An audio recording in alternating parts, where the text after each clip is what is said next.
Lakers Nation, what is going on? So we just got a recent trade idea coming from Trevor Lane or his trade proposal on his Lakers Nation YouTube channel. So shout out to him and his podcast. This was his idea, but not mine. So I thought I would just come in here, talk about it, give you guys my thoughts and my opinions on how I feel about this because there's just a lot of rumors heating up. It's the offseason, it's here, and the Lakers definitely need some size in their front court. I mean, badly.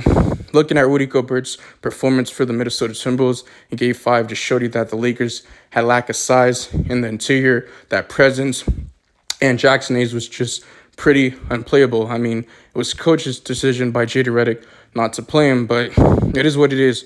The Lakers didn't really have too much options, but he had, 27 points, 24 rebounds, which was actually crazy by Rudy Gobert. He was looking like prime Shaquille O'Neal, but I do digress. Now, there are some options to look at through free agency, whether if it's trade or signing trades in the offseason. But before I get into the videos and give you guys more of my opinion in detail, make sure you guys like the video so it can get it to more people. Comment, share, and subscribe. We're on the road to 3K subs.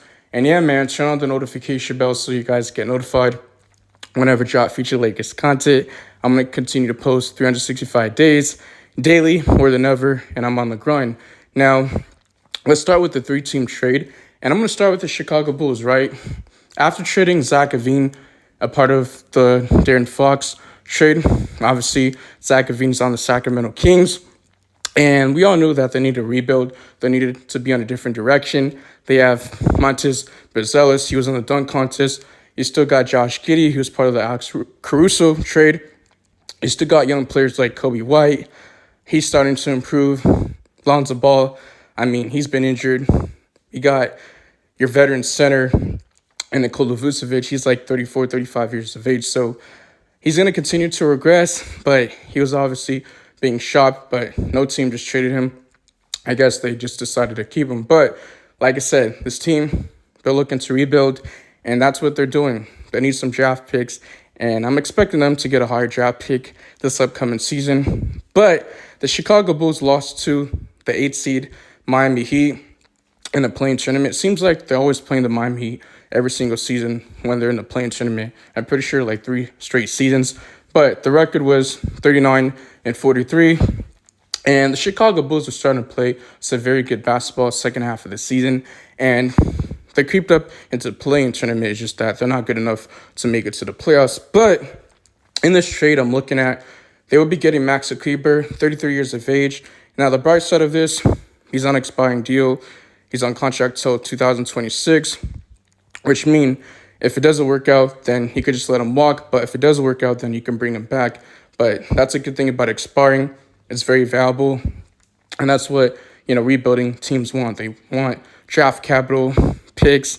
They want some, expiring contracts. So that's what you're getting with Max Kleber. But also Dalton Connect. He was a first-round pick last year. He was supposed to be a top 5, top 10 pick. He fell into the Los Angeles Lakers, pick 17. Some people even say he was a steal of the draft. He could have potentially won Book of the Year, but that just didn't happen. And he was just a lot of, things going with him on this Lakers team. Just very inconsistent, but that's just part of being a rookie. And there was times where J.D. Redick just wouldn't play him in the regular season, but there was times where he'll be able to show his ability. I mean, there was games where he dropped, 35 points in a game, and he had the hell of that preseason game. But for some reason, J.D. Redick was just stubborn. He was going with this, 5-man, star lineup, playing LeBron James, Luka Doncic heavy minutes, and, Rui Hachimura. And obviously Jackson Hayes was playing throughout the series, the first 4 games, but it was coach's decision not to play him in Game 5 because he was pretty much unplayable. So the Lakers, they need to improve this roster. Obviously, Dalton Connect just didn't touch the court, but also let's continue on. So the Chicago Bulls, they'll be receiving a 2026 pick swap and a 2028 pick swap. Now for the Dallas Mavericks end, they do get a young guard, Anaya Dusimbo. He's like, 6'3", 6'4". He's athletic. And I don't get why they want another guard. I mean, Kyrie Irving, the superstar point guard, he's out. He tore his Achilles. And I feel bad for him because he had to carry the load after them trading their franchise player, Luka Doncic, which I still don't get. And In return, they got Anthony Davis and Max Christie.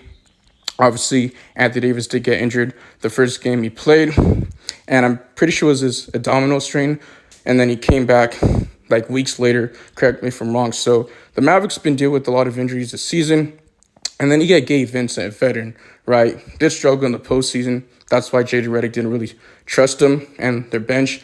You get a 2020 31 first-round pick, I would assume, for the Los Angeles Lakers. Also forgot to say, Kyrie Irving has a player option, so he's going to be a free agent. It's going to be very interesting if he does pick it up, but I do think he will. And also, you got guys like Brandon Williams. He's still in contract. And then you got veteran point guard Spencer Dinwiddie, which he's on a vet minimum. And that's not so much money. So he's going to be a free agent. And then lastly, my Los Angeles Lakers, I would love to get Daniel Gafford. He's been someone that's been on my radar for years, even dating back when he was on the Washington Wizards and before the Dallas Mavericks did trade for him. And also PJ Washington. But I would love Daniel Gafford. Big, physical, interior presence, a lob threat, somebody that could put back dunks, block shots, and rim protect. But he can just make plays and has a nice soft touch around the rim and the basket. Now, Max Christie, I wouldn't mind getting him back. I mean, you're starting to evolve into this prototypical 3-and-D player. And he was getting a huge boost. He was playing at least, 25, 30 minutes a night for the Lakers. And he was in the rotation. I mean, there was a lot of times where the Lakers were playing very good basketball when he was in the star lineup. But the Lakers did trade him the second half of the season. He was part of the Luka Doncic trade that got us, Luka and Markieff Morris and Max Kleber. But in return, they got him and Anthony Davis. And he was playing some very good basketball. I'm pretty sure he was playing at least 25 to, 30 minutes a night for the Dallas Mavericks. But it was time for them to, call it a day and raise, their season or wave the white flags because they weren't going anywhere after Kyrie Irving tore his Achilles, which does suck because it doesn't look like he's going to play, until late January, February, I want to say, in 2026, or can wind up missing the remainder of the season. So I think it's very interesting.